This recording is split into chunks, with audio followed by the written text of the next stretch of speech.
Avec l'élection de Félix Tshisekedi, la RDC a connu, 59 ans après son indépendance, la première alternance pacifique. Mais faute de majorité à l'Assemblée nationale, le nouveau président devra composer avec la coalition des partis proches de son prédécesseur, Joseph Kabila. Bertin Mampaka, bonjour. Bonjour Madame Epoté. Le 20 janvier dernier, on a assisté à une passation de pouvoir empreinte de cordialité, voire de complicité entre le sortant Joseph Kabila et l'entrant Félix Tshisekedi, ce qui semble accréditer la thèse d'un arrangement entre les deux hommes. Est-ce que vous partagez cette analyse? D'abord, je tiens à féliciter tous les acteurs de la vie politique congolaise. Les trois principaux candidats, Martin Fayulu, Félix Tshisekedi, même Chadari, le quatrième qui est Joseph Kabila, et le cinquième qu'il ne faut pas oublier, le premier c'est la communauté, la population congolaise, qui s'est d'abord battue pour qu'il n'y ait pas une modification des constitutions.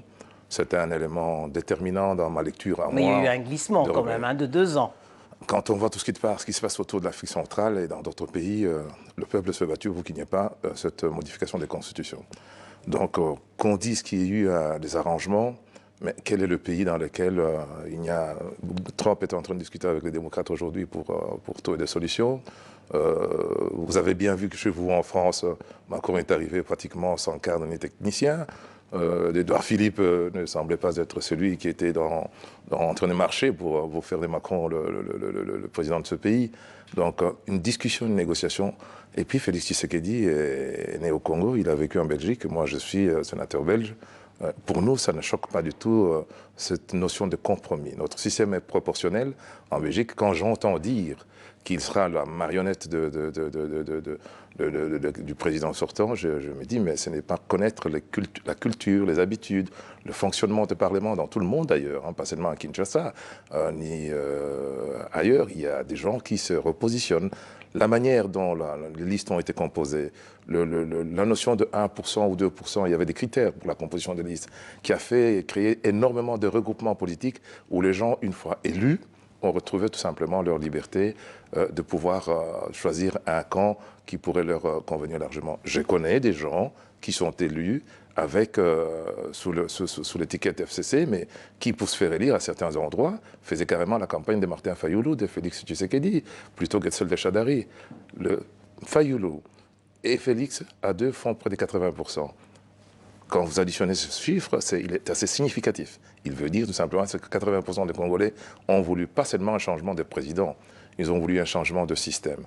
Et ça, la classe politique congolaise, j'espère tout entière, quelle que soit l'étiquette qu'elle peut avoir, le comprendra facilement, assez rapidement d'ailleurs. Alors, première alternance pacifique après celle de 1961, qui a vu l'assassinat de Patrice Lumumba, celle de 1997, qui a vu la chute de Mobutu, du maréchal Mobutu, et puis 2001, qui a vu l'assassinat de Laurent-Désiré Kabila, le père de Joseph Kabila. Est-ce qu'une page de l'histoire du Congo nouveau est en train de s'écrire? Je vis en Belgique depuis quelques années. J'ai fait une activité diplomatique, je peux dire souterraine, je l'avoue, où je rencontre au Sénat de Bruxelles énormément de gens. J'y ai reçu Martin Fayulu, j'y ai reçu Félix Tshisekedi, et j'en ai reçu d'autres, y compris des Africains. Ce qui s'est passé à Kinshasa semble être un symbole. Pour certains, une espèce de mise en scène pour d'autres. D'abord, j'ai lu sur le visage du président Kabila, que j'ai rencontré quelques fois, une véritable satisfaction, une véritable joie. Un soulagement de quelqu'un qui avait réussi d'abord à surprendre tout le monde, parce qu'on a vu d'ailleurs son épouse. C'est vrai qu'il a réussi sa sortie. Hein. Qu'on me dise que l'homme était en train de jouer un numéro en envoyant son épouse aller faire campagne pour son dauphin Chadari, on l'a vu, c'est-à-dire qu'il avait compris que le peuple avait besoin de changement, complètement de changement. Donc j'ai le sentiment ici que ce symbole ne concerne pas seulement le peuple congolais, que tous les chefs d'État africains, et ils sont nombreux, et on les a vus dans une espèce de syndicat des chefs d'État à vie qui ont tous chacun modifié leur constitution avec la bénédiction de nos États, disons de l'Union européenne ou de tous les bien-pensants du monde aujourd'hui. Ce qui s'est passé à Kinshasa devrait faire tache d'huile en Afrique centrale pour permettre au peuple de pouvoir, comment dirais-je, choisir des dirigeants et d'en assumer les conséquences. L'arrivée de l'UDPS au pouvoir après 40 ans passés dans l'opposition est comme une victoire posthume d'Étienne Tshisekedi, l'opposant historique à Mobutu. Mais son fils a hérité d'un parti qui a vu, au cours de ces 40 dernières années, une saignée de tous ces cadres qui sont passés soit dans le camp de Mobutu, soit dans le camp de Kabila. Sur quelle machine Félix Tshisekedi va-t-il s'appuyer pour diriger ce pays qu'est la RDC? Je connais mieux Félix que son papa. Mais je suis très heureux, très fier d'avoir pesé lourdement sur la décision du conseil municipal de la ville de Bruxelles d'avoir organisé les funérailles au Palais 2 à Bruxelles pour permettre à tous les membres de la diaspora congolaise, d'Europe et d'ailleurs, de venir lui rendre un dernier hommage. J'espère d'ailleurs que les Congolais auront l'occasion de lui rendre vraiment un hommage. Avec des obsèques nationales. Absolument, j'espère qu'il le mérite cet homme. Nous parlons beaucoup de Mandela, et en Afrique centrale, s'il y a un homme dont on a minimisé l'endurance, la résistance, la souffrance et les prix payés, il n'y a pas seulement que la prison qu'il a connue, la relégation et un consort. Je suis très heureux d'avoir participé à organiser ou à faire organiser, à convaincre mes collègues de la municipalité, malgré que j'étais dans l'opposition, à ce que nous consacrions ce palais 12 à ce funérail. Alors Félix, que je connais bien, nous étonne. Moi, je suis parlementaire à Bruxelles depuis bientôt, je suis élu depuis bientôt, je suis sur ma 4e élection à la municipalité de la ville de Bruxelles. J'ai 12 élections. Cet homme que nous avons sous-estimé, y compris moi, dans les rues de Bruxelles, partir à Kinshasa, parce que c'était un Bruxellois, il a nos codes, il n'est pas différent de moi et d'autres, reprendre un parti qui n'était pas en panne, mais complètement rouillé, c'est ça l'UDPS que Félix Tshisekedi avait pris. Et là, personne n'avait encore compris les aptitudes et les capacités. Ceux qui le sous-estiment. Je ne dis pas que c'était un génie, mais moi, qui ai fait de la politique en Belgique avec autant de contraintes, je me suis découvert une espèce d'admiration pour Félix, qui réussissait cette opération qui n'était pas facile. Il y a beaucoup de fils d'eux qui auraient pu poursuivre l'œuvre de leur papa, n'est-ce pas? Et il a repris l'UDPS dans un état de là vraiment terrible. Comment va-t-il diriger?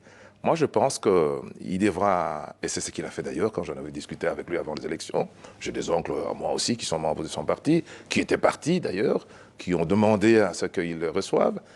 Il a fait une politique d'ouverture. D'abord avec les déserteurs qui sont revenus et qui font de l'UDPS ce qu'elle est aujourd'hui. Et sa disponibilité, son état d'esprit aujourd'hui est celle de quelqu'un qui a le sentiment d'avoir une mission de rassembleur. Cesser d'écouler le sang. Y compris dans les rangs de ceux qui soutiennent Martin Fayoulou. Puisqu'on a vu aujourd'hui que certains de ses proches ont pris acte de l'élection de Félix Tshisekedi. J'ai parlé avec les deux.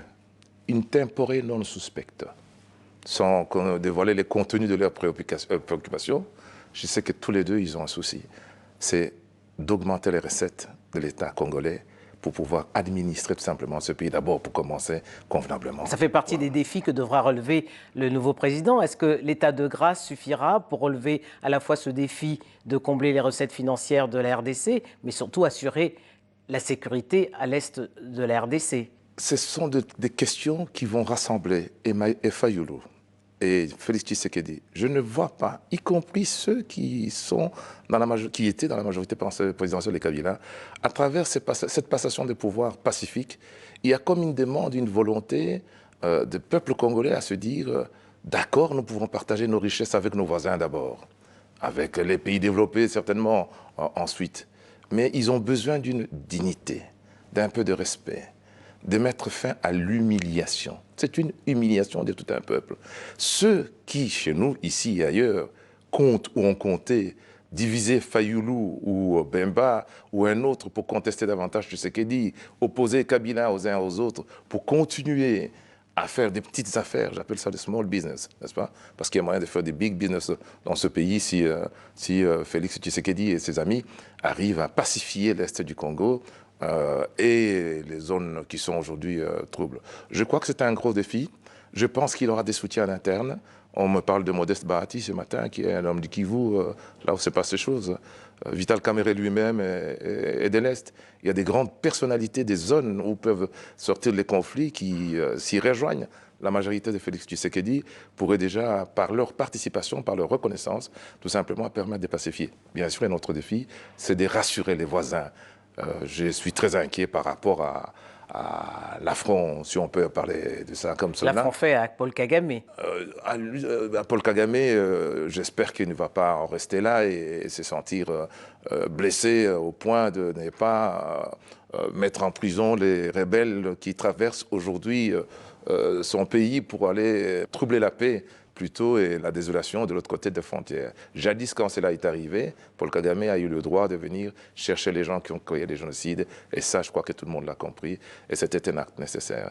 Mais il n'est pas normal qu'aujourd'hui, dans les frontières du Congo, on trouve des groupes rebelles qui trouvent refuge dans des pays frères et amis qui sont disposés à partager les richesses du Congo avec les Congolais. Alors, Joseph Kabila a 47 ans. Il a passé 17 ans au pouvoir, hein, puisqu'il a succédé à son père en 2001. Contre toute attente, on l'a dit au début de cet entretien, il a surpris, Tout le monde. puisqu'il a réussi sa sortie. Quel avenir est-il appelé à jouer désormais? S'il écoutait mon conseil, je lui dirais, Monsieur le Président, félicitations. Félicitations, vous nous avez tous surpris et tout le monde a été surpris. Et gardez de la hauteur. Vous êtes sénateur de droit et vous pourriez même en réclamer la présidence, vous en avez les moyens. Je serai vous, je garderai de la hauteur. Je ne prendrai même pas cette présidence. Je resterai une forme d'autorité morale. Et Joseph Kabila a assez surpris et étonné tout le monde pour aujourd'hui faire un tour dans les pays voisins, leur expliquer comment est-ce qu'on peut remettre à un opposant, pas son successeur, à un opposant le pouvoir. Je crois que Kabila nous a surpris et il a réussi l'examen oral pour moi. Je suis enseignant, je suis professeur d'économie dans une autre école. Il a réussi l'examen oral. L'écrit, c'est la suite. S'il ne s'y mixe pas trop dans les affaires, comme on lui prétend, on lui donne les intentions aujourd'hui de pouvoir continuer à tirer les ficelles, je pense qu'il restera très, très, très grandi et il va réellement rentrer dans l'histoire de ce pays, malgré tout ce qu'on peut reprocher à son régime. C'est que les gens voulaient arrêter. C'était pas Kabila, c'était le système Kabila, c'est-à-dire les hommes autour de Kabila. C'est les gens.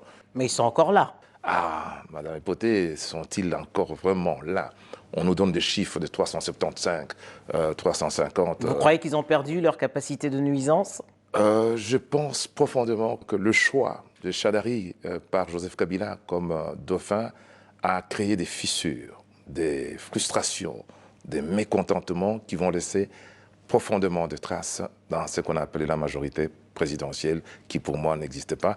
Une majorité présidentielle, elle est autour d'un président. Quand un président n'est plus là, ça devient alors autre chose, soit un parti politique. Et le PPRD, le parti des Kabila, ne fait quand même pas 375 élus, il fait 70 ou 80 élus, etc., etc., etc. Donc je pense que Kabila a un avenir au Congo. Tshisekedi a besoin de son expertise, surtout sur la sécurité à l'est du Congo. Il a vraiment un rôle à jouer comme autorité morale, politique d'ailleurs, les sénateurs à vie. Moi, je ne le suis pas, moi, je ne suis pas à vie. Donc voilà, il a encore beaucoup de choses à faire dans ce pays. Les jeunes, qui sait, peut-être qu'on ira les rechercher pour autre chose. Merci Bertin Mampaka. C'est moi qui vous remercie, Madame Côté.